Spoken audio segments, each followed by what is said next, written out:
কারণ আমরা এখন আসলে পচাকচ হয়ে গেছে আসলে বলতে গেলে, যে আমাদের পূর্বাচলের মাঠটাগুলোর কথা না বলে এখানে কাজটা শুরু করে দেওয়া উচিত। আপনার এই প্রশ্ন উঠতে গেলে আমি এখন ফেসবুকে আপনার গালি খাবো যে তুই বলে থাকতে কি করছিলি, তা বিসিবির এত টাকা আছে, বিসিবির জন্য তো 8 মাস 4 মাসেই করে ফেলার কথা ছিল আসলে। না, আমি কোনো টিমে নাই, আমার এই বছর বিপিএলে মনে হয় কাজ করার যোগ্যতা কমে গেছে আসলে একটু, তাই আমি বোর্ড থেকে বেরিয়ে গেছি, তো এখন আর যোগ্যতা ওটাই আসলে।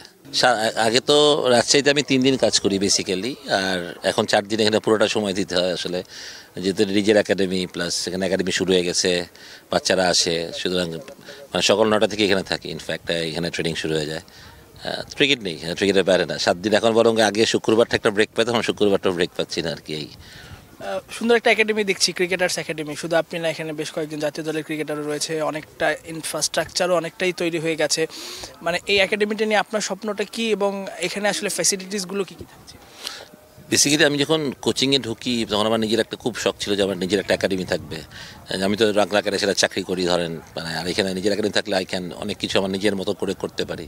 তো এটা করার পেছনে স্বপ্ন ছিল এতদিন আসলে, মানে এটা তো ডিফিকাল্ট ছিল, টাকার অনেক ব্যাপার ছিল, এক্সপেন্সিভ ছিল। তো আমি যখন এই জায়গাটা দেখি প্রথম এসে তখন আমার খুব পছন্দ হয়, যেখানে যদি করতে পারি। আমি জানতাম এটা অনেক এক্সপেন্সিভ আর কস্টলি একটা কিছু হতে যাচ্ছে, তখন আমি প্লেয়ারদের সাথেই কথা বলি, যেহেতু ওরা আমার অনেক ক্লোজ, তো ওরা সবাই আমাকে মেন্টালি খুব সাপোর্ট দেয়, স্যার করেন, আমরা আসি আপনার সাথে।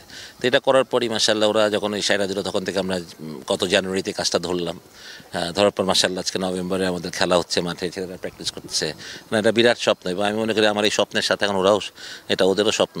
আর ধরেন যেহেতু ওরা ছোটোবেলা থেকে ক্রিকেট খেলে বড় হয়েছে, বা আমরা সবাই ক্রিকেটার ছিলাম, মানে ওরাও নিজেরাও ফিল করে যে যখন ওরা খেলা ছাড়বে ওদেরও ক্রিকেটকে দেওয়ার কিছু আছে, তো ওরা এটাকে মনে করে একটা ভালো ইনভেস্টমেন্ট, যে এখান থেকে যদি প্লেয়ার তৈরি হয় সেটার মধ্যে they will be very very happy. হয়তো ওরাও নিজেরাও ট্রেনিং করবে এই মাঠে, বাট সেটা হয়তো কম হবে বিকজ ওরা ন্যাশনাল ডিউটিতে বেশি থাকে।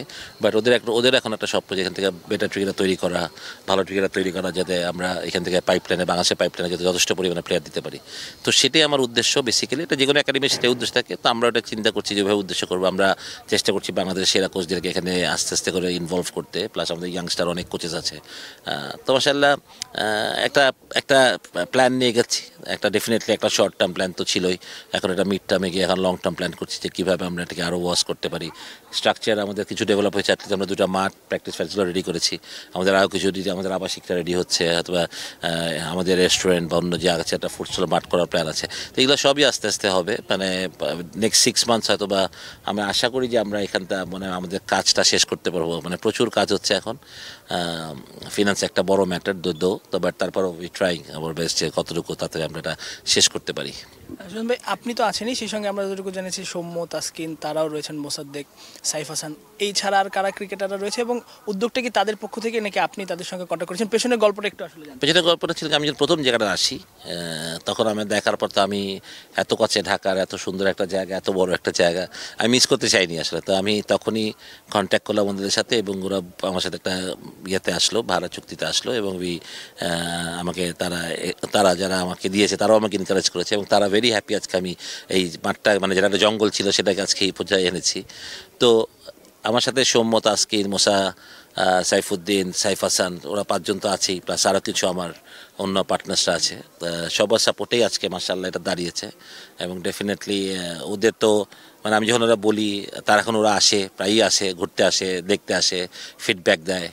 ওদেরও এখন অনেক কিছু আছে, স্যার এটা করেন, ওইটা ভাবে করেন, এভাবে করেন। তো আমরা চেষ্টা করি যে সবাই সাথে একটা সম্মিলিত কথাবার্তা বলে আমরা আজকে পর্যন্ত যা হয়েছে সবার একটা, আমাদের যেহেতু সবাই ক্রিকেটার, সবাই জানে কী করতে হবে এখানে, তো সেটাতে প্রবলেম হয় না আমাদের। যদি নন ক্রিকেটিং লোক বেশি থাকতো তাহলে হয়তো বা না এটা করা যাবে না, ওইটা হবে না, কিন্তু যেহেতু ক্রিকেটিং ছেলেবেলে সবাই ওরা জানে, আমরা যেমন অনেক ফোকাস করেছি উইকেট এবং মাঠের প্রতি, কারণ আমরা জানি ভালো উইকেট না হলে আমরা ভালো উইকেট তৈরি করতে পারবো না। আমাদের প্র্যাকটিস উইকেট এবং ম্যাচের উইকেটে আমরা যথেষ্ট ফোকাস দিয়েছি। মাশাআল্লাহ উইকেটগুলো আস্তে আস্তে ভালো হচ্ছে, ডেভেলপ হচ্ছে, কারণ নতুন উইকেট একটু সময় লাগবে, বাট তারপর আমার মনে ভালো, এখনও মাশাআল্লাহ ভালো, বাট আরও বেটার হবে এটা। কন্ডিশনটা এখানে আমি যখন বলেছিলাম একটা সাক্ষাৎকার, এটা অনেকটা যখন যেহেতু আমি ওয়েলিংটনে খেলেছি দেখেছি, মানে এখানে যখন অনেক সময় এত হাওয়া হয় যে ওয়েলিংটনের মতন অনেক বাতাস হয়, তখন যদি এরকম একটা করি বাংলাদেশ টিম কোনো সময় বা যে কোনো টিম যদি ওয়েলিংটনে বা নিউজিল্যান্ডে খেলতে যায়, তখন যদি আইডিয়াল একটা প্র্যাকটিস এনভায়রনমেন্ট তৈরি করতে পারবে, যে বাচ্চাদের গেস্টে বল করা বা বাচ্চাদের ফরে বল করা, এটা খুব ইম্পর্টেন্ট। তো মানে সবার স্বপ্নটা এখন ওইটাই, মানে আমি মনে করি যে এটা জাস্ট নিউ, আমাদের নতুন একটা সময়, আমাদের সময় লাগবে, বাট আই বিলিভ যে in new future definitely will be the, মানে আমরা প্লেয়ার তৈরিতে আমরা নিশ্চয়ই মানে সবার থেকে এগিয়ে যাবো, এটাই আমি বিশ্বাস করি আসলে।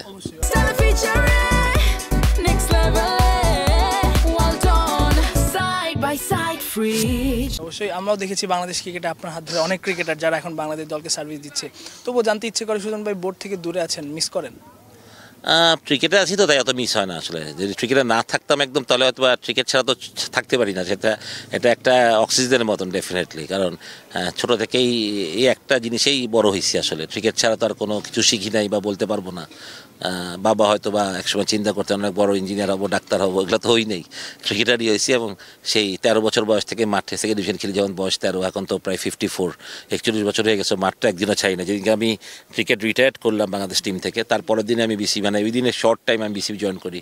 তো ক্রিকেটের সাথে কোনো সময় ছাড়ি নাই আসলে। জানি না মানে কতদিন আমি বেঁচে আছি বা বেঁচে থাকবো সেটা তো বলতে পারবো না, বাট যতদিন থাকবো ইনশাল্লাহ এটা ছাড়া থাকতে পারবো না। সেটা আমার এটাই আমার প্রাইড, এটা আপনি আমার ড্রিম বলেন, আমার সব কিছুই ক্রিকেটের সাথে আসছে। সুতরাং সময়টা খুব ভালো কাটছে, এটা সত্যি কথা। ক্রিকেটের সাথে আছি, ছেলেদের সাথে কাজ করতে পারি, এখনও বয়সটা আছে, ক্রিকেটের কাজ করতে পারছি, এটাই আনন্দ আসলে। বাংলাদেশ এবং আয়ারল্যান্ডের মধ্যকার প্রথম টেস্টটা ইতিমধ্যে শেষ হয়ে গেছে। বাংলাদেশ ইনিংস এবং 47 রানের ব্যবধানে জিতেছে। কেমন দেখলেন মাহমুদুল হাসান জয় সেঞ্চুরি, শান্তর সেঞ্চুরি, সবকিছু? ব্রিলিয়েন্ট। এক কথায় যে সাদমান বেশ কিছু is in very good form, Joy always a very good player. এবং আমি মনে করি আপনার সবাই ওকে চিন্তা করে লাল বলে সব বলে, মানে সাদা বলে ইজ ভেরি গুড প্লেয়ার। মানে খুব ভালো লাগে যে অনেকদিন পর বাংলাদেশের টপ অর্ডার এইভাবে ডোমিনেট করেছে। দ্যাটস ভেরি ভেরি ইম্পর্টেন্ট, যে মমিনুল, শান্ত, লিটন, মানে টপ 5 থেকে রান পাওয়া ইটস ভেরি ইম্পর্টেন্ট ছিল না আমাদের জন্য। তো এরকম একটা বড় জয় ডেফিনেটলি কনফিডেন্ট বিল্ড আপ করবে দলের। অনেক কথা হচ্ছিল যে দলকে নিয়ে, সেটা থেকে একটু হইলে ওরা মেন্টালি একটা মানে, যেহেতু হয়তো আজকে ফেসবুকে বা ভালো জায়গায় ভালো কথাই লেখা হবে, এবং they will feel much better. তো আমি চাই যে এই পারফরমেন্সটা ধরে রেখে তারপর একটা সেকেন্ড টেস্ট ম্যাচ আছে, যেটা মুশির 100 টেস্ট ম্যাচ হতে যাচ্ছে, সেটার জন্য অল বেস্ট উইসেস টু মুশি। আমি মনে করি যে ডেফিনেটলি মানে বাংলাদেশের ওই 5 স্তম্ভ যদি আমি বলি, 5 ক্রিকেটার যারা বাংলাদেশ ক্রিকেটকে একটা পর্যায়ে নিয়ে আসছে আসলে, ওদের অবশ্যই এটা বলতে হবে, স্বীকার করতে হবে যে ওদের পারফরমেন্স আমরা এখানে আসছি। সবাই একটা লিজেন্ড আসলে, সত্যি কথা। সবাই ডেফিনেটলি, মুশিকে আমি একটু আলাদা করি এদের থেকে, যে তার ওয়ার্ক এথিক, তার ডিসিপ্লিন, এগুলো নিয়ে যে বাংলাদেশে যদি যে কোনো প্লেয়ারের মডেল হওয়া উচিত মুশি। আমি যেটা মনে রোল মডেল, যেভাবেও ট্রেনিং করতো বা আপস অ্যান্ড ডাউনস গেছে জীবনে, বাট কনসিস্টেন্সি যদি একটু দেখেন, আমার মনে হয় যে ওর চেষ্টা করে সবসময়, ওর মধ্যে একটা বাড়তি অনুপ্রেরণা কাজ করে। এখনও যেই বয়স, আমার মনে হয় যে এখনও ওর মতন যেই ফিটনেসও ধরে গেছে, আরও 3-4 বছর আমি মনে করি আরামে খেলতে পারবে ডেফিনেটলি। সুতরাং হ্যাটস অফ টু মুশি।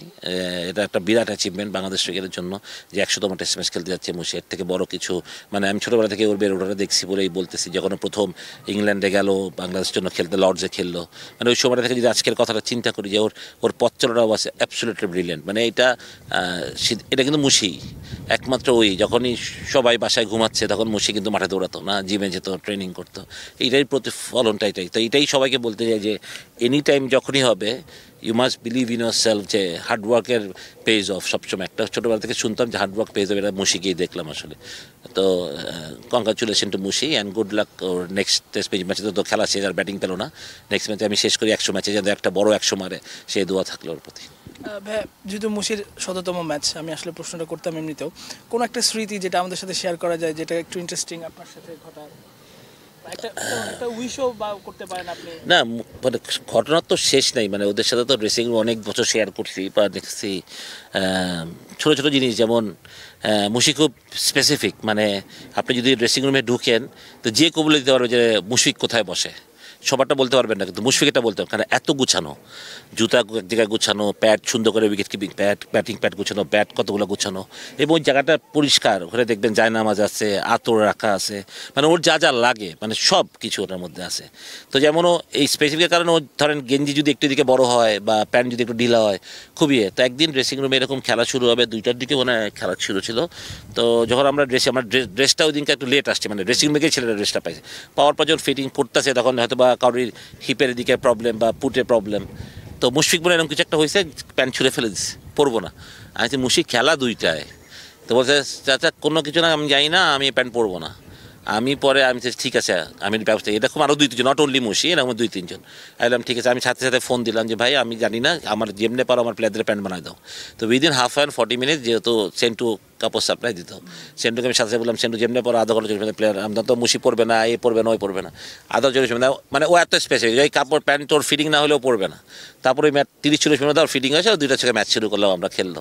তো ও মানে আমি এটাই বলছি যে মুশিকে দেখলেই মানে আমি বললাম যে ডিসিপ্লিন বলতে যা বুঝায়, মানে একটা আমি কমপ্লিট ক্রিকেটার ওকে কেন বলি, he is on the field, of the field he is a perfect, মানে একটা পারফেক্ট ক্রিকেটার বলতে আমি যা বুঝি, যে আমি যেটা বললাম, আপনি যখন ড্রেসিং রুমে ঢুকবেন মনে হয় যে ওটা এত পবিত্র স্থান, ওর ওই জায়গাটা, ও এতটা ওই জায়গাটাকে সম্মান করে বড় ড্রেসিং রুমে, এটা প্রত্যেকটা প্লেয়ারের আমার মনে করা উচিত।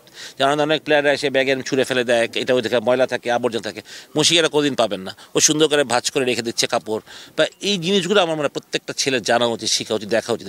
তো আমার মনে হয় যে এরকম 15টা মুশফিক ড্রেসিং রুমে থাকে, dressing room will be very clean, neat and clean, হবে না হয়তো ফাস্ট বোলার একটু ডিফিকাল্ট হয়, ফাস্ট বোলার তো কাপড় আসে গরমে কাপড় ছেড়ে ফেলে, হবে, বাট মুশিদটা আমার মনে হয় যে দেখার, তো এই জন্য আমি মুশিকে বলি মুশি যে কমপ্লিট ক্রিকেটার, সত্যি কথা বলতে। এরকম আরও অনেক স্মৃতি মুশির সাথে আসলে, এই যে মানে সত্যি কথা বলতে গেলে ট্যুর করছি, খেতে গেছি, অনেক কিছু, মানে মানে ওরা মানে যেভাবে আমাকে সাপোর্ট করতো, বা যেভাবে আমার কথা শুনতো, বা আমাকে ওইভাবে ট্রাস্ট করতো, তো সেটা একটা ইয়ে ছিল ওদের সাথে। আমার রিলেশনটা ওয়াজ অলওয়েজ মানে তুই তো করি ছাড়া আমি কোনোদিন মনে হয় আমি কাউকে তুমি বলতেই পারি না ওদের কাছে, সবসময় তুই বা এরকম।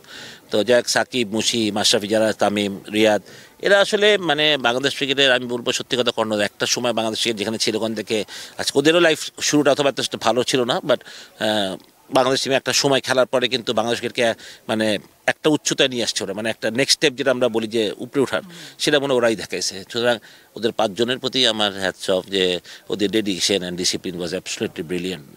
খালি মুশিকে আমি ওই 5 জন থেকে একটু আলাদা করি ওর ডিসিপ্লিন আর ওর ডেডিকেশন নিয়ে, মানে সেটাও ও on and off the field he was brilliant, tremendous player.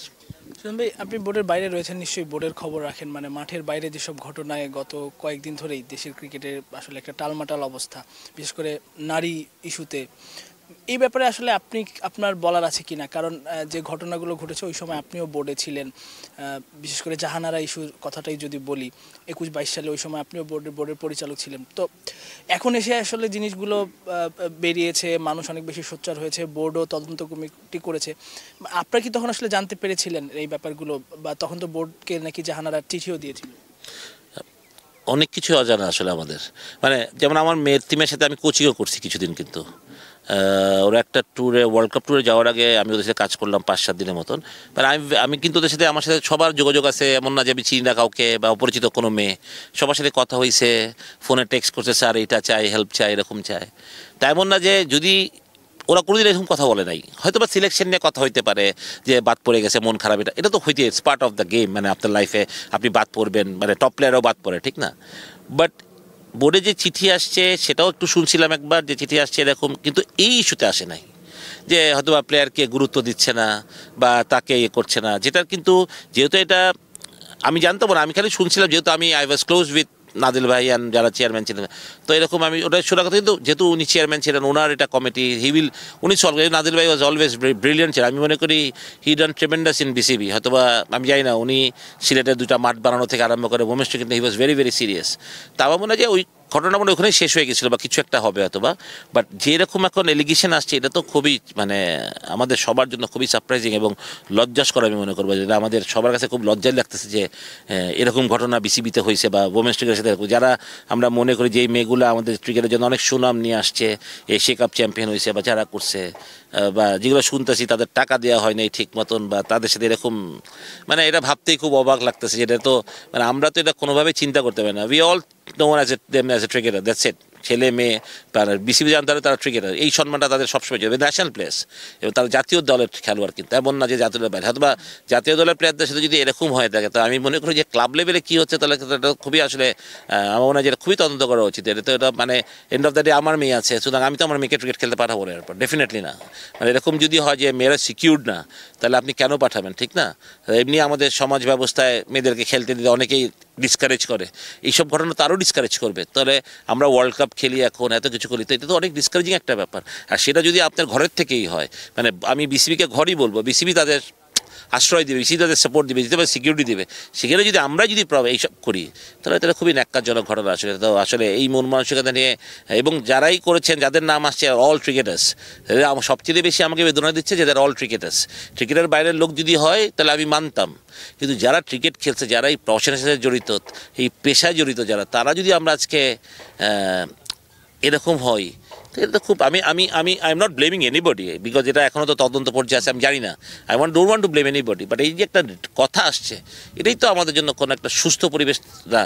কারণ এখন যখন মানে আমার স্ত্রী যদি বলে যে তোমরা এরকম করো নাকি ক্রিকেট বোর্ডে, মানে আমার স্ত্রীর কাছে তো আমি ছোটো হচ্ছি ধীরে, যে তোমাদের ক্রিকেট বোর্ডে এইসব হয়, মানে তারাও তো আমাদের ক্রিকেট বোর্ডে উঠা কাজ করতে গেলে এখন আমি তো জিজ্ঞাসা who will be the next women coach হতে চাবে, মানে সবার জন্য তো একটা থ্রেট হয়ে যাচ্ছে জিনিসগুলো।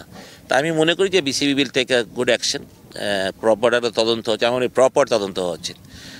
এরকম না যে হিয়ারিং দিলাম, কথা বললাম, এবং এটা মানুষকে জানানো উচিত যে কী হচ্ছে। সব কিছু গোপন করাটা ঠিক না, যে আমার মনে হয় জানানো, কারণ আমার মনে হয় যারা এইসব রিপোর্টের সাথে অনেকে বড় বড় নাম আছেন, অনেকে আছেন যারা ন্যাশনাল প্লেয়ার আছেন, মানে এটা তো তাদের জন্য ডিসগ্রেস। যদি এটা প্রমাণ হয় মানে মিথ্যা হয়, তো তাদের জন্য তো মানহানির ব্যাপার একটা আছে, ঠিক না, যে তাদের ফ্যামিলি আছে, সব আছে। বাট আই বিলিভ যে সত্য ঘটনাটা বের হয়ে আসবে, যেটা বাংলাদেশ ক্রিকেটের জন্য অবশ্যই মঙ্গল হবে, নারী ক্রিকেটের জন্য মঙ্গল হবে। আমি খালি এইটুকু বলতে চাই যে যাতে এটা সুরক্ষিত থাকে আমাদের নারী ক্রিকেট, নয়তো এরপর কিন্তু আমরা ভালো ক্রিকেটার পাবো না। মানে যেটা আমরা বিশ্বকাপ খেলছি, মাত্র যে শেষ রিসেন্ট বিশ্বকাপটা আমরা খেললাম, আমরা হয়তো হেরেছি, but we compete in the গ্রাউন্ডে, দেখতেও ভালো লাগছিল, ঠিক না, যে ইয়াং মেয়েরা ফাইট করছে, চেষ্টা করছে। তা আমরা যদি এইটা বন্ধ হয়ে যায়, তাহলে আমাদের ক্রিকেটের জন্য আসলে বড় একটা মানে কী বলবো অশনি সংকেত আসে, যে আমরা মেয়েদেরকে সেই সম্মানটা দিব, সেই সুরক্ষাটা দিব, সেটাই তো হওয়া উচিত ছিল, ঠিক না। বাট আমি বলছি যে যে ঘটনাগুলো আসছে সেটা সত্যি মিথ্যা আমি জানি না এখনও, আমি কাউকে ব্লেম করতে চাই না, বাট এই কথাগুলো মেয়েরা বলবে কেন? নিশ্চয়ই কিছু তো হয়েছে, হয়তো মেয়েদের কী দরকার ক্যামেরার সামনে এসে তারা এরকম কথা বলবে, ঠিক না। তো এটা সুষ্ঠু তদন্ত হওয়া উচিত। 5 সদস্যের তদন্ত কমিটি করা হয়েছে, একজন বোর্ড পরিচালকও রয়েছেন। আপনার কাছে কি মনে হয় যে এটা সুস্থ তদন্ত আসলেই সম্ভব? না, আমি যতটা রুবাবাকে চিনি, যেহেতু উনি স্পোর্টসের সাথে অনেকদিন জড়িত ছিলেন, আমার মনে হয় যে উনি একজন নারী, সবচেয়ে বড় কথা যে উনি সেইটা সুস্থ তদন্ত অবশ্যই ওনার করা উচিত এবং উনি করবেন। মানে আমি মনে করি সে is a very polished women, তার এত বড় কর্পোরেটে চাকরি করা শিক্ষিত মানুষ, সুতরাং আমি মনে করি উনি ডেফিনেটলি এটাকে সিরিয়াসলি নেবেন এবং উচিত যে এই যে যেটা বলছে যে বোর্ডের কেউ থাকলে তদন্তটা ভালো হবে, এটা উনি যেটা কাউকে না বলতে দেন, উনি বলেন যে বোর্ডের থেকেই বরং সি ডান দ্য বেস্ট, এটা হওয়া উচিত। যে এবং আমি আশা করি যে উনি ভালো কিছু করবেন, এটা আমার বিশ্বাস আছে ওনার উপরে অবশ্যই। এখন আসলে বোর্ড পরিচালক হিসেবে রয়েছেন নাজমুল আবেদিন ফাহিম, তার বিরুদ্ধে একটা অভিযোগ এসেছে যে মেয়েদের বয়স বাড়িয়ে খেলানোর ব্যাপারে একটা এরকম অভিযোগ এনএসসি বরাবর গিয়েছে। এ ব্যাপারে আসলে আপনি জানেন কিনা, এবং এখন যারা অভিযুক্ত মেয়েদের বয়স কমিয়ে, মানে বেশি বয়স্ক ক্রিকেটারদের বয়স কমিয়ে তাদেরকে আসলে এটা মেয়েদের একটা টিমে আর কি, হ্যাঁ, এবং সেটা আসলে এনএসসির কাছেও একটা এই নিয়ে একটা অভিযোগ গিয়েছে। সেটা আসলে সিইও জানার পরেও সেটা নিয়ে আসলে কোনো তিনি পদক্ষেপ গ্রহণ করেননি। এমনকি এখন যারা দায়িত্বে রয়েছেন, মানে যাদের বিরুদ্ধে অভিযোগ তারাও এখনও দায়িত্বে রয়েছেন, এবং আমরা দেখেছি যে অনেককে আসলে বিকেএসপিতে গিয়ে নারী ক্রিকেটারদের সঙ্গে বিভিন্ন সময় কথা বলতে, কিন্তু বোর্ডের পক্ষ থেকে বলা হয়েছে যে তারা ওয়েস্টডিতে রয়েছেন। তো সেক্ষেত্রে আসলে যাদের বিরুদ্ধে এরকম অভিযোগ তাদেরকে আসলে কাজের বাইরে রাখাটা এখন আসলে গুরুত্বপূর্ণ। মানে আমি জানি না আসলে কি হয়েছে, বয়স কমিয়েছে, বা ফাইম ভাই অনেকদিন ক্রিকেটের সাথে ছিলেন, হি ইজ ভেরি রেসপেক্টেড আমাদের সব ক্রিকেটারদের কাছে ডেফিনেটলি, বাট আইন সবার জন্য সমান হওয়া উচিত। আমার কথা হচ্ছে এটা, যদি হি ডান এনিথিং রং তাহলে তো সেটার বিচার তদন্ত হবে, সেটা হবেই। আর যাদের নামে এখন কথা এসছে, আমি বলছি না তারা কেউ প্রমাণিত, তারা কিন্তু যেহেতু এসছে সেটা থেকে তো আমার মনে হয় বিসিবিকে তাদের সংশ্লিষ্ট কাজ থেকে একটু দূরে রাখা আমার মনে হয় তাদের জন্যও ভালো। কারণ তারাও ধরেন অনেকে এটা করেনি, কিন্তু তারা এই মানে তাদের নাম এসছে, তারা তো ডেফিনেটলি তারা মেন্টালি নট ফিট, তাদের ফ্যামিলি আছে, রাইট। তো তাদেরকে আমার মনে হয় কাছ থেকে একটু সরিয়ে রাখাটাই ভালো, যাতে তারা লেট দেম, মানে আমি বলছি না যে তাদেরকে এখনই দোষী বলে দেওয়া বা এটা ঠিকও হবে না আমাদের কোনোভাবেই, বাট তাদেরকে দূরে রাখাটাই আমার মনে হয় সেটা ভালো, যে তারা কোনো ইনফ্লুয়েন্স না করতে পারে কোনোভাবেই। এবং ধরেন যেহেতু ওমেন্স টিমের অনেক মেয়ে আছে, অনেক ইয়াং, অনেক বাচ্চা, তারা হয়তো বা ভয় অনেক কিছু বলবে না, because they earning money from এর। সবচেয়ে বড় কথা তাদের রুটি হয়ে গেছে, তো রুজির জায়গায় কেউ চাবে না যে ওখানে ঝামেলা হোক না, তারা চাবে যে তারা যাতে কোনো কথা না বলে। আমি যেটা মনে করি তদন্ত সাথে এই প্লেয়ারদের যদি একটা প্রেসের সামনে বসানো হতো যে ওমেন্স টিমে যেসব কথা এসছে স্ট্রেট তাদের প্রশ্ন যে করা হয়তো BCB officials media and all, তাদের বলা উচিত, জিজ্ঞেস করা উচিত যে এই ধরুন তো ওই গোপন ঘরে জিজ্ঞেস না করে ওপেন বলতো, যদি কারোর বলতে থাকে ওপেন বলে দিত যে না আমাদের ড্রেসিং রুমে এরকম চটথাপ্পড় হয়েছে বা এটা হয়েছে না হয়েছে ব্যাগ টানাইছে, এটা যদি এরকম সত্যি এটা তো এটা তো খুবই একটা বড়, বিকজ মানে আপনার কালিগের সাথে আমি যদি এরকম ব্যবহার করি, মানে আপনি ডেফিনেটলি আপনি মাঠে রাগ করে অনেক কথা বলতে পারেন, আপনি ক্যাচ চাললেন রাগ হিট অফ দ্য মোমেন্ট, একটা ক্যাপ্টেন চিল্লাই দিয়ে পারে, that's part of the game, আমি মনে করি সেটা নাথিং রং। কিন্তু যদি আপনি চটথাপ্পড় দেন সেটা আপনি এই অ্যাবিউজমেন্ট করতে পারবেন না, এবং আপনি যদি গালিও দেন বাজে ভাষায় বা কোনো বাপ মা তুলে, সেটাও আপনার মনে হয় রাইট থিং। এটা একটা সময় আমাদের ক্রিকেটে ছিল না, পুরুষ ক্রিকেটে ছিল না, সেটা আমি হয়তো বড় এরকম ছিলাম, আমাকে জানি আমি I was very aggressive in the ground, but that's because of for my team, because আমি জিততে চাইতাম, আমি প্রতিদিন জিততে চাইতাম, সেটা যদি ক্যাপ্টেন করে থাকে দ্যাটস ফাইন, বাট সেটা যদি ওই পর্যন্ত থাকা উচিত, মাঠ পর্যন্ত থাকা উচিত। দড়ির ভিতরে অনেক কিছু হয়, জিতার জন্য আমি আমার দল জেতার জন্য আমি অনেক কিছু করতে পারি, দড়ির বাইরে আসলে ভাই আমি different, I am not a cricketer, আমি সাধারণ সবার মতন আমি থাকতে চাই, though I M a captain but so what, but আমাকে থাকতে হবে সবার মতন, ঠিক না? তো এই জিনিসগুলো আমার মনে খুব ইম্পর্টেন্ট, যে আমরা ক্যাপ্টেনদের এটা ভুলে গেলে হবে না যে আমি ক্যাপ্টেন রোপের বাইরে, রোপের ভিতরে অবশ্যই আমি লিডার, আমি স্টিল আ লিডার, বাট আমি ক্যাপ্টেন না। তখন আমি আমি প্র্যাকটিসে একটা মেয়ে যদি ক্যাচ ছাড়ে, এটা কোচের দায়িত্ব, কোচ উইল হ্যান্ডেল, এই জন্য কোচ থাকে টিমে না, আমি ক্যাপ্টেন একটা মেয়েকে ক্যাচ ফিল্ডিংয়ে যদি প্র্যাকটিসে ক্যাচ ছাড়ে বা প্র্যাকটিসে একটা বাজে বলিং করলো, আমি চিনে দেবাই না, একটা মেয়ে তো ইচ্ছে করে বাজে বলিং করে, ইচ্ছে করে ক্যাচ ছাড়ে না, কেউ তো ইচ্ছে করে না। যাক, আমি কথাগুলো কেন বললাম যে আমাদের লিমিটটা ক্রস না করলেই ভালো, এটাই হলো সবচেয়ে বড় জিনিস। এটা আমি বলতে পারবো না আসলে, মানে Jyoti is a fantastic cricketer, no doubt, আমি one of the best cricketer Bangladesh ever produce, আপাতত মেয়েদের ক্রিকেটের মধ্যে, মানে দারুণ একটা, আমি ওর সাথে কাজও করেছি, যা আমার কাছে কোনো সময় ইজ এ ভেরি ট্যালেন্টেড একটা মেয়ে, মানে দারুণ লিডার, আমি কিন্তু ওকে দারুণ পছন্দ করি, আমি আমার ইনসাইড যেটা বলি, মানে আমার সাথে কোনো সময় মনে হয় যে ও বেয়াদব, আমার সাথে সবসময় কত কথা হয়েছে, আমার মনে হয় যে ফ্যান্টাস্টিক একটা ক্রিকেটার অ্যান্ড ক্যাপ্টেন, এবং তার কথাবার্তা সব কিছুই পরিমিত সব কিছু, কিন্তু ওর নামে এই কমপ্লেনগুলো আমি জানি না কতগুলো রাইট রং, হয়তো বা আমি তো ওমেন্স ড্রেসিং রুম কোনো সময় দেখিনি, যাইনি বা জানি না ড্রেসিং রুমে কী হয়, মাঠে কী ওদের খেলায় কী হয়, বাট যদি হয়ে থাকে তো খুব বাজে বড় একটা এলিগেশন এটা, মানে আমি জ্যোতির সাথে যাই কতটুকু আমি জানি না, বাট আমি কোনোটাই মন্তব্য করতে চাই না জ্যোতি রাইট অর রং, জ্যোতি সত্যি বা মিথ্যা, এলিগেশন যে তদন্ত হবে সেটাই সবচেয়ে বড় জিনিস, বাট আই থিঙ্ক মানে তদন্ত হওয়া উচিত, কাউরির জন্যই মানে সুস্থ কিছু হচ্ছে না, কারণ সামনে মেয়েদের মনে ইন্ডিয়া একটা সিরিজ আছে, আমার মনে এর আগে মানে সব কিছু ঠিক করে ফেলা, যত তাড়াতাড়ি তদন্ত করবে, এর যাতে লেনদিন হয়, 15 দিন সময় নিয়েছে, 15 দিনের মধ্যে যাতে একটা রিপোর্ট আসে, সেটা ইনিশিয়াল একটা রিপোর্ট আসতে পারে, এবং এই জায়গা থেকে ওদের মুক্তি দেওয়া যেতে পারে। তো এই কদিন পর আপনি খেলতে যাবেন তখন কীভাবে খেলবেন মেয়েরা, এই ট্রমা নিয়ে কি আপনি ক্রিকেট খেলবেন, আর ইন্ডিয়ার মতো একটা টিমের সাথে, তা আপনি ভালো কী আশা করবেন? কারণ আমার মনে হয় এগুলো বোর্ডের উচিত এগুলো ইয়েতে নেওয়া, এবং আমার মনে হয় যেহেতু মনোয়ার আপ একসময় ওমেন্স উইংয়ের চেয়ারম্যান ছিলেন, আমার যতদূর মনে আছে অনেক আগে, শি ডান ভেরি ওয়েল, আমি মনে করি, আমার মনে হয় যে যেহেতু রুবাবা এখানে এসছেন ওয়েস্ট উইংয়ের চেয়ারম্যান, আমার মনে হয় মহিলাকে দিলে আমার মনে হয় না খারাপ হবে, সে ক্যান হ্যান্ডেল, কারণ মেয়েদের সাথে হয়তো ইজি কথা বলতে পারবেন না, এটা চেয়ারম্যানের সাথে ডিফারেন্ট, আমি মনে করি, মাই অবজারভেশন, যে পার্সোনাল ভিউ, যেহেতু আমাদের এতদিন মহিলা ডাইরেক্টর ছিলেন না, মিনু আপার পরে, মিনু আপা চলে যাওয়ার পর হয়তো বা রুবাবা এসছেন, ওনাকে সেই দায়িত্বটা দিয়ে যেতে পারে আমি মনে করি, তাহলে আমার মনে হয় things will be getting better slowly, but আমি মনে করি আল্লাহ যাতে ইয়ে না হয়, সব যাতে ঠিক হয়, মানে আমি সবার জন্যই দোয়া করি যাতে মানির মান আল্লাহ রাখে, সবচেয়ে বড় কথা হলো এইটাই, যারা আমাদের সম্মানীয় ব্যক্তিত্ব, ফাহিম ভাই আছেন, মঞ্জু আছেন, সজল চৌধুরীর নাম শুনলাম, এরা যারা আছেন, এদের যাতে আশা করি যাতে সব ঠিক থাকে ইনশাল্লাহ। অবশ্যই সেটা নিশ্চয়ই সবারই চাওয়া। শুধু আরেকটা ব্যাপারে জানতে চাই, আসিফ আকবর এখন যিনি বোর্ড পরিচালক, তিনি ফুটবল সম্পর্কে মন্তব্য করেছেন, যেটা নিয়ে অনেক সমালোচনা হয়েছে। আপনি যেহেতু রুট লেভেলে কাজ করেন, আপনি ক্রিকেটারদের সঙ্গে মেশেন, আসলেই কি আসলে ফুটবল আসলে ক্রিকেটের জন্য বাধা হয়ে দাঁড়িয়েছে সেই রুট লেভেলগুলোতে, যে মাঠগুলোর কথা তিনি বলছেন?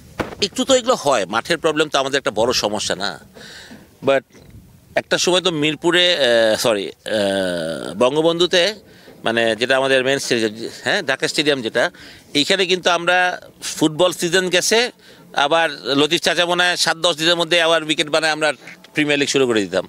তো 6 মাস ফুটবল, 6 মাস ক্রিকেট, এইভাবে কিন্তু হয়নি, তাই আমাদের টপ ক্রিকেট তখন এটা ঠিক না, সম্ভব হয়তো বা ক্রিকেটের সবাই, কিন্তু এখন যেহেতু ফুটবলটা অনেক বেশি খেলা হয়, সেখানে হয়তো বা জেলা স্টেডিয়ামগুলোতে হয়তো বা ফুটবলের চাপটা বেশি হয়ে যাতে হয়তো বা আসিফের এই মন্তব্যটা আসছে, বাট আমি মনে করি যে from a very responsible chair, the way he talks, এটা আমার মনে হয় এটা জাস্টিফিকেশন, বাট ফুটবল আমরা সবাই ছোটোবেলায় খেলে বড় হয়েছি, রাইট?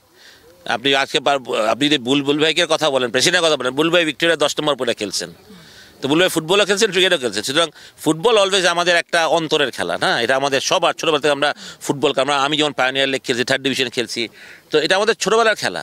তা আমরা cricket board and football board কোনো সময় আমরা কোনোদিন শত্রু ছিলাম বলে মনে হয় না, কিন্তু এই আসিফের একটা মন্তব্যে কিন্তু একটু বিভাজন তৈরি হয়ে গেল, যেটা আমার কাছে মনে হয় না এটা স্পোর্টসে হওয়া উচিত। কারণ আমরা ফুটবলকে দেখবো, ফুটবল আমাদেরকে দেখবে, আমরা সম্পূরক, প্রত্যেকটা স্পোর্টসই আমাদের আছে। যারা ফুটবলের কমিটিতে আছে, ইকবালরা আছে, we all grown up together, না? ওরা ফুটবল খেলছে, আমরা ক্রিকেট খেলছি। আচ্ছা, কানুন ভাইরা বলেন, কাছের ভাইরা বলেন, যাদের আমরা তো এরা ফুটবল খেলতে, আমরা মডার্নের ক্রিকেট খেলছি। সুতরাং আমাদের যারা স্পোর্টস পার্সোনালিটি আছে, we like each other, like ভাই, ছোটো ভাই বড় ভাইয়ের মতো, সত্যি কথা বলতে। মানে আমার মনে আছে মুন্না ভাইয়ের সাথে যেরকম দুষ্টামি আমি করতাম, সত্যি বলে, এই মিলি ভাই বলেন, মুন্না ভাই বলেন, বিকজ আমি আপনি তো মডার্নেও ছিলাম তখন, কাছের ভাই, কানুন ভাই সবাই ছিলেন, রুমি ভাই ছিলেন, মানে এদের আসলাম ভাই ছিলেন, এদের সাথে আমাদের রিলেশনটা কিন্তু অন্যরকম। কিন্তু আমার মনে হয় ক্রিকেট বোর্ড থেকে একটা কথা যাওয়াতে ক্রিকেটের সাথে ফুটবলের সাথে সম্পর্ক নষ্ট না হয়ে যায়। I will be sorry favour of, মানে আসিফের কথা যদি কারোর কষ্ট হয় সেটা জন্য আই ভেরি সরি দ্য ফুটবলার্সদেরকে। আমার মনে হয় যেটা আমাদের ক্রিকেটারদের ক্রিকেট বোর্ড থেকে, যদি আমরা ক্রিকেট বোর্ড থেকে এরকম কোনো কথা না যায় যেটা ফুটবলারদেরকে কষ্ট দিবে, সেটা আমি চাই না। আমাদের ছোটোবেলার অনেক বন্ধু ফুটবলে, জাকির, গাউস, মানে আমরা মানে ছোট্ট কথা বলতে কি, আমরা অনেক সময় পার করছি, জাকির, গাউস, আমি, স্বপন, মানে আমরা যখন আবনিত ওরা ফুটবল খেলছি, আমি যখন আবনিত ক্রিকেট খেলছি, we have spend of time, মানে আমরা যখনই দেখায় দোস্ত বলে জড়াই ধরি সবাই। তো আমার মনে হয় এই রিলেশনটা যাতে আমাদের ব্রেকআপ না হয়। মানে আমি তাদেরকে বলি যে ভাই, আমরা still we loves you, we love Bangladesh football definitely. তো আমার মনে হয় যে আসিফও হয়তো বা একটু এক্সাইটেড হয়ে কথাটা বলে ফেলছে বা কিনা আমি জানি না।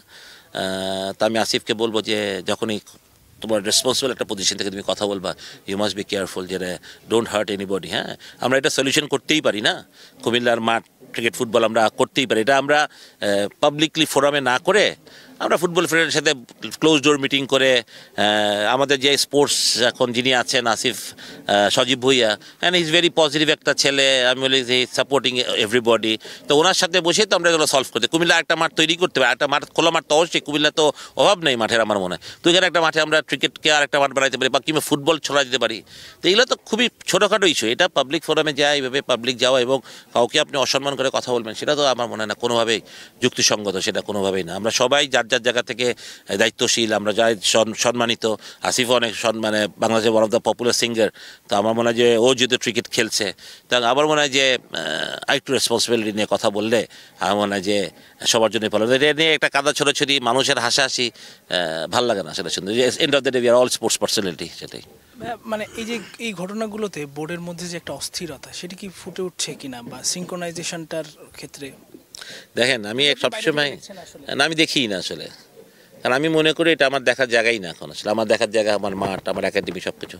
ওনারা ওনাদের ডিসিশন ওনারা নেবেন, হোয়াট দে উইল ডু, কীভাবে আগাবেতে চান, বিকজ ডেফিনেটলি তাদের এখানে অনেক মাথা আছে যারা হয়তো আমাদের থেকে অনেক বেশি ভালো ক্রিকেট সংগঠক আছে এখানে, তো তারা হয়তো বা সেটা চিন্তা করবেন যে কীভাবে ভালো কিছু করা যায়।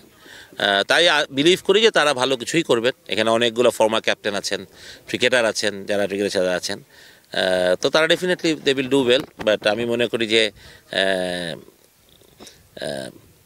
কথা কম বলে কাজ করাটা ভালো। আমার একটাই পরামর্শ থাকবে, আমরা কথা বেশি বলতেছি আসলে বোর্ড থেকে, ওই কিছু করেই আমি কাজ করি, কাজ করলেই আপনার কথা বলতে হবে না, কাজেই বলে দিবে আপনি কী করছেন, আপনি না করছেন। কিন্তু আমরা এত কথা বলতেছি ইদানিং, কাজটা না হারা যায়, এটাই সবচেয়ে বড় জিনিস। আপনি 9 মাসে একটা মাঠ তৈরি করলেন এবং খুব সুন্দর স্ট্রাকচার, বিসিবির 1300 কোটি টাকা, সে ন্যাশনাল স্টেডিয়াম যেটা, সেটা এখনও পড়ে আছে, বড় বড় ঘাস এবং মাঠ নিয়ে এই ধরনের সমস্যা, আসিফ আকবরের মন্তব্য, সব কিছু মিলিয়ে বিসিবি চাইলে তো মাঠ করা তাদের জন্য খুব বেশি। আপনার প্রশ্ন উঠতে গেলে আমি এখন ফেসবুকে আপনার গালি খাবো যে তুই বলে থাকতে কী করছিলি। হ্যাঁ, মানে সরি, আমি সত্যি কথা আমি এটাই শুনবো, কারণ আমার বন্ধুরা বলে না ফেসবুকে নাকি আমার গালাগালি করে। আমি খুব স্পষ্ট বলি যে ক্রিকেট বোর্ডে আমি একটা ডাইরেক্টর ছিলাম, দ্যাটস ইট, এবং আমি গেম ডেভেলপমেন্ট দেখছি। আপনি যদি আমাকে নিয়ে কোনো কিছু বলতে চান, আপনি আমার গেম ডেভেলপমেন্ট নিয়ে বলবেন, আমি ওখানে কী করছি, গেম ডেভেলপমেন্টে আমি কী করছি, মানুষকে আমি বলি আপনারা দেখে নেন ওখানে আমি কী করছি, ওখানে আমার সাকসেসটা একটু দেখেন। আমি আর অন্য কোনো ডিপার্টমেন্টকে চাই নেই। আমাকে যদি আজকে গ্রাউন্ডসের ডিপার্টমেন্ট দিত বোর্ড, বা আমাকে ফেসিলিটি ডিপার্টমেন্ট দিত, আমি দেখাই দিতাম আমি কী করতে পারি। হ্যাঁ, তো সুতরাং আমি বলতে চাই যে আমরা ধরেন এই ডেভেলপমেন্টগুলো আমাদের খুব জরুরি। পূর্বাচলে 3টা এত বড় জায়গা পড়ে আছে, এখানে আমরা এতদিন 3টা মাঠ করতে পারলাম না, আমার কাছে এটাই সারপ্রাইজিং লাগে। আমার কথা যে এটাই সারপ্রাইজিং লাগে, বোর্ডের সবাই বলতেছে করবে, শুরু করে না কেন? এই করবে কথাটার মানেটা কি?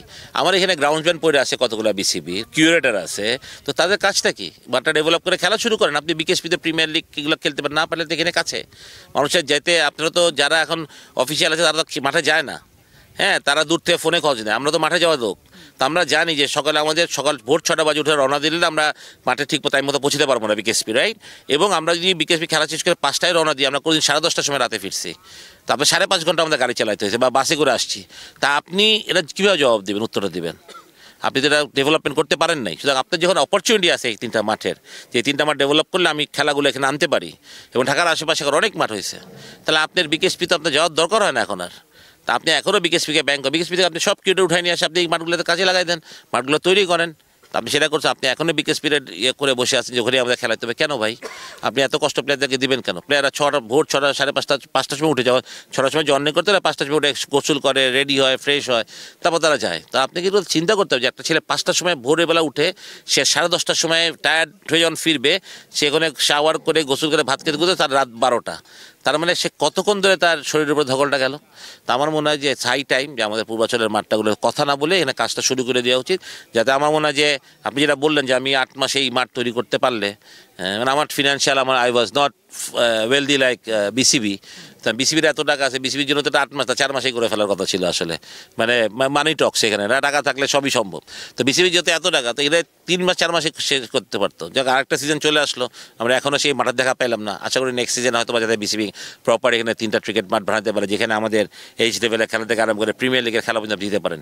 তো এটা খুবই সম্ভব আসলে, সত্যি কথা বলতে গেলে। আই বিলিভ যে দে উইল ডু ইট। ভাই, বিপিএল চলে আসলো, আপনাকে আসলে আমরা কোন টিমের সঙ্গে দেখতে পাচ্ছি? না, আমি কোনো টিমে নাই। আমার এই বছর বিপিএলে মনে হয় খাস করার যোগ্যতা কমে গেছে আসলে একটু, তাই আমি বোর্ড থেকে বেরিয়ে গেছি, তো এখন আর যোগ্যতা ওটাই আসলে। মানে কি কোনো টিমের ওরকম অফার পাইনি আমি, সুতরাং আমি এটাই বলবো যে হয়তো বা ডেফিনেটলি এখন ইয়াংস্টাররা কাজ করে, হয়তো আরও বেটার কোচরা কাজ করবে, সেটাই হয়তো সত্যি কথা। কারণ আমরা এখন আসলে পচাকচ হয়ে গেছি আসলে, বলতে গেলে সব দিক থেকে আমরা পচে গেছি আসলে। তো এনিওয়ে, এটা কোনো সমস্যা না, মানে আমি তো বললাম আমি এনজয়িং ইট। ইটস নট যে বিপিএল করলেই আমি ভালো কোচ হয়ে যাবো আর বিপিএল না করলে ভালো কোচ হবো না। তো যারা কোচে তাদের বেস্ট বিশেষ। আসলে এখন তো 5টা দল, মানে তাদের পক্ষে এখন দেশি কোচদের ব্যাপারেও আসলে অনেক বেশি হচ্ছে। সেক্ষেত্রে আপনি, মানে আপনার সাথে কোনো দল যোগাযোগ করেছিল কি না? না না না, ওইভাবে করেনি। ঠিক আছে ভাই। আর একটা লাস্ট প্রশ্ন, এখন 5টা দল, মানে এর আগে যে বিপিএল গুলো দেখেছি আমরা 6টা দল বা 7টা দল, দল কমে গেছে, বিপিএল এর আসলে জৌলুস হারিয়ে গেছে। না, এটা তো আপনারা ওনারা তো একটা আনসার করেছেন আপনাদের এই প্রশ্নটার, না? যেহেতু সময় কম আছে, সামনে বিশ্বকাপ আছে, এগুলো সব কথা চিন্তা করতে হয়েছে। হয়তো ওরা 6টা করতে চেয়েছিল, সেখানে ভালো ফ্র্যাঞ্চাইজি পায়নি ওরা। লাস্ট ইয়ার যে বিপদটা হয়েছিল বিপিএলে, সেই বিপদে সেটার দিকে ওনারা রাইট। আমরা কেউ যদি ঠিকমতো ব্যাংক গ্যারান্টি না দেয় বা আপনার 2 কোটি টাকা যে ফ্র্যাঞ্চাইজি ফি না দেয়, তো আপনি কেন দিবেন টিমকে? মানে আপনি প্রেশারে আবার নেবেন কেন? কারণ এন্ড অফ দ্য ডে প্লেয়াররা পয়সা পায় না, অফিসিয়ালরা পয়সা পায় না, হোটেল পয়সা পায় না, পয়সা পায় না। সত্যি কথা, এটা তো ক্রিকেট বোর্ডের যত বদনাম। তো আমার মনে হয় দে আর রাইট, তারা তাদের প্ল্যানে দাঁড়িয়েছে। এটা আমি বলি যে খুব ভালো একটা ডিসিশন তাদের, বাট 6টা টিম হলে ভালো হতো, বাট টাইমটাও একটা বড় ব্যাপার আছে হয়তো বা। কারণ আপনি চান না যে ওয়ার্ল্ড কাপের আগের দিন বিপিএল ফাইনাল হোক, প্লেয়ার একটা ফাইনালে 2টা আপনার মেন প্লেয়ার ইনজুরি হোক, আর আপনি তখন রিকভারির টাইম পান, সেটাও ঠিক না। সুতরাং আমার মনে হয় যে 5 টিম নিয়ে করেন, 6 টিম নিয়ে প্রপার বিপিএল হোক, যে প্লেয়াররা ঠিকমতো তাদের ফিস পায়, অফিসিয়ালরা পায়, হোটেলের বিল দেওয়া হোক, ডেইলি অ্যালাউন্স ঠিকমতো দেওয়া হোক, যেগুলো বিরাট প্রবলেম, এবং একটা ভালো ক্রিকেট হোক। সবচেয়ে বড় কথা হলো এটাই। তো হয়তো বা কিছু প্লেয়ার আবার মিস করবে, যেহেতু 7টা দিন থাকলে। বাট তারপরে আমি যেটা শুনলাম যে তারা হয়তো বা 16টা করে রেজিস্ট্রেশন করতে দিচ্ছেন। তো এইখানে যেটা হবে যে ওই 11টা 12টা প্লেয়ারের পর যে 4টা প্লেয়ার না, মানে আমরা যেটা ছোটোবেলায় শুনতাম পেটে বাদে হয়তো বা নেওয়া হবে, মানে বাংলা কথা যেটা পেটে বাদে নেওয়া হবে হয়তো, বাট সেটাও প্রবলেম না। ওই এনভায়রনমেন্টের সাথে থাকলে হচ্ছে ওকে, বাট হয়তো বা সেক্ষেত্রে 4টা, যেমন গতবার হয়তো বা 7 বলে 84টা প্লেয়ার লোকাল প্লেয়ার রেজিস্টার্ড হইতো, এবার হয়তো 580 4টা প্লেয়ার হয়তো বা খেলতে পারবে না, রেজিস্টার্ড পাবে না। সেটা ঠিক আছে, একটা বছর ইজ ফাইন। বাট তার থেকে বড় কনসার্ন হচ্ছে ঢাকা লিগটা শুরু করুক, কারণ বিপিএল খেলে মাত্র 80টা ছেলে, আর ঢাকা লিগ খেলে 1500 ছেলে। That's very very important. আমার মনে হয় যে এইটাকে আমরা যদি ঠিক করতে সিরিয়াস কনসার্ন হয়ে যাবে, সেক্ষেত্রে আমার মনে হয় বিসিবি অনেক বড় সমস্যার সম্মুখীন হবে যদি এই 1500 ক্রিকেটার না খেলতে পারেন। কারণ এটা তাদের রুটি যারা সারা বছর ট্রেনিং করে এই একটা লিগের জন্য। তো second division, third division, premier league, first ডিভিশনে 4টা যে লিগ হয়, এটা কিন্তু যত তাড়াতাড়ি শুনুন, শীতকাল ঢুকে গেছে, এর মধ্যে আমরা শুরু না করি, we can't finish in on right time. তো বিসিবির উচিত ক্লাবগুলোর সাথে যেভাবে পারে নেগোশিয়েট করুক বা কী করুক, যদি না করতে পারে তাহলে জানি না তারা কী ডিসিশন নেবে, বাট এই প্লেয়ারদের জন্য বড় ক্ষতি হয়ে যাবে। নট অনলি তাদের ফিনান্সিয়ালি, তাদের ক্রিকেট যে তারা খেলে, তারা 1 বছর পিছিয়ে যাবে অনেক কিছু। ধন্যবাদ। Thank you.